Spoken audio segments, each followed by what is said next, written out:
ഉണ്ടാകട്ടെ. വേദിയിലായിരിക്കുന്ന അധ്യക്ഷൻ കടന്നു വന്നിരിക്കുന്ന വേഗം യേശുക്രിസ്തുവിന്റെ നാമത്തിലുള്ള എന്റെ സ്നേഹമാണ്. ഇന്നത്തെ ചില ആധാരമായ ഒരു വാക്യം വായിക്കാം. ഗലാത്യർക്ക് എഴുതിയ ലേഖനം 6-ാം അധ്യായം 14-ാം വാക്യം. എനിക്കോ നമ്മുടെ കർത്താവായ യേശുക്രിസ്തുവിനെ ക്രൂശിലല്ലാതെ പ്രശംസിപ്പാൻ ഇടവരരുത്.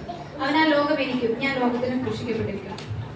ഒരു കൂട്ടം സഭകളെ ഒരുമിച്ച് സംബോധന ചെയ്ത് എഴുതിയ ഏക ലേഖനമാണ് ഗലാത്യ ലേഖനം. ക്രിസ്തീയ സ്വാതന്ത്ര്യത്തിന്റെ അടിസ്ഥാന പ്രമാണരേഖ, ക്രിസ്ത്യാനിയുടെ സ്വാതന്ത്ര്യ പ്രഖ്യാപനം എന്നീ വിശേഷണങ്ങൾ ഗലാത്യ ലേഖനത്തിന് നൽകപ്പെട്ടിട്ടുണ്ട്.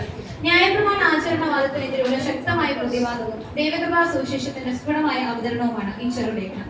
പരിചേവന, ന്യായപ്രമാണ ആചരണം, യഹൂദ ഉത്സവങ്ങൾ എന്നിവ ക്രിസ്തീയ വിശ്വാസത്തോടൊപ്പം ആവശ്യമാണെന്ന യഹൂദ ഉപദേഷ്ടാക്കന്മാരുടെ ഉപദേശത്തിന് അപ്പോസ്തലൻ ഈ ലേഖനത്തിലൂടെ മറുപടി നൽകുന്നു.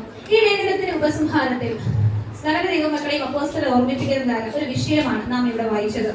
ഗലാത്യ ലേഖനം 6-ാം അധ്യായം 12-13 വാക്യങ്ങൾ വായിക്കുമ്പോൾ ഇങ്ങനെ പറഞ്ഞതിന് കാരണം നമുക്ക് ബോധ്യമാകും.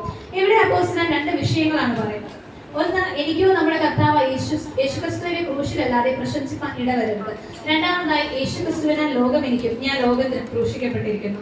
അതായത്, യേശുക്രിസ്തുവിനാൽ ലോകം എനിക്കും ഞാൻ ലോകത്തിന് ക്രൂശിക്കപ്പെട്ടിരിക്കുന്നത് കൊണ്ട് എനിക്ക് പ്രശംസിപ്പാൻ ഈ ലോകത്തിൽ യേശുക്രിസ്തുവിനെ ക്രൂശല്ലാതെ മറ്റൊന്നുമില്ല.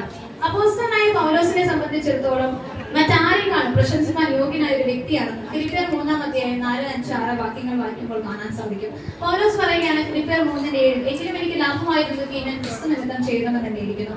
അനേകരും തങ്ങളുടെ പ്രവർത്തികളിൽ സ്വയം പ്രശംസിക്കുമ്പോൾ ക്രൂശിൽ പ്രശംസിക്കാതെ തങ്ങൾക്ക് തന്നെ മാനവും ബഹുമാനവും എല്ലാം അർപ്പിക്കുമ്പോൾ അവർക്കുള്ള മറുപടിയായാണ് പൗലോസ് ഇത് പറയുന്നത്. എനിക്ക് ഈ ഭൂമിയിൽ പ്രശംസിപ്പാൻ കർത്താവിന്റെ ക്രൂശല്ലാതെ മറ്റൊന്നുമില്ല.